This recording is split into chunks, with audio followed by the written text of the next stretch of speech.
আসসালামু আলাইকুম, সবাই কেমন আছেন? আসসালামু আলাইকুম। আলহামদুলিল্লাহ। আমরা কোথায় আসছি? এই যে খাঁচি নিয়ে শাক তুলতে চলে আসছি। আর তো আগে করলে ভালোই তো না, এইখানেও আছে জালুর ফুল।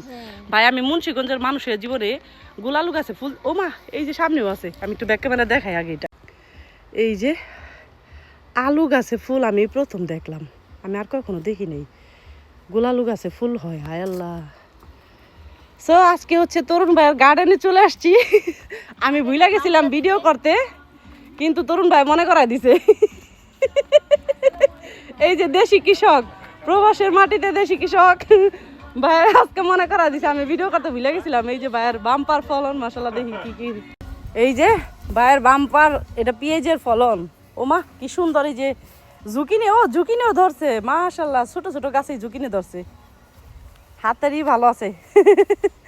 এই যে মরিচের গাছ, আলুর গাছের ফুল দেখে তো আমি আশ্চর্য হয়ে গেলাম রে ভাই, আমি তো কখনো আলু গাছে ফুল দেখি নাই। আমাদের এদিকে যে এত আলু হয়, কিন্তু কোনোদিন তো ফুল দেখলাম না। আশ্চর্য। এই যে বাইরে ফুল হয়েছে নি।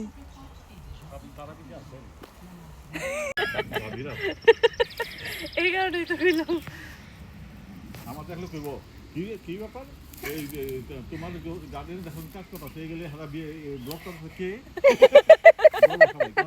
জুরিকার পাবলিক তো। কলই শাক দেখো কি সুন্দর খাঁচি ভরে ফেলছি। দেখছো আমি কি সুন্দর শাক তুলতে পারি? তাই তো দেখলাম কুটুর কুটুর করতে করতে শাক তুলতেছে। শাকের দেশে এই যে শাক টুকায় আইলাম, শাক টুকানিরা ব্যাগ ট্যাগ বইরা।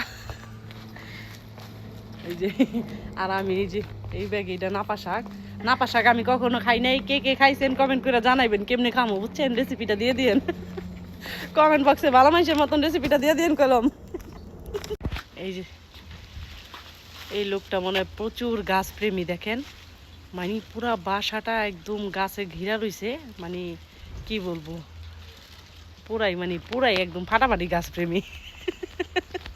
সুইজারল্যান্ড এটাই তো কইলাম, মানে সুইজারল্যান্ডে নর্মালি তো গাছ সবাই মানে বেশি পছন্দ করে, তারপরও মানে হ্যাঁ মানে একটু বেশি যাবার হ্যাঁও আছে প্রতিবেশী তো।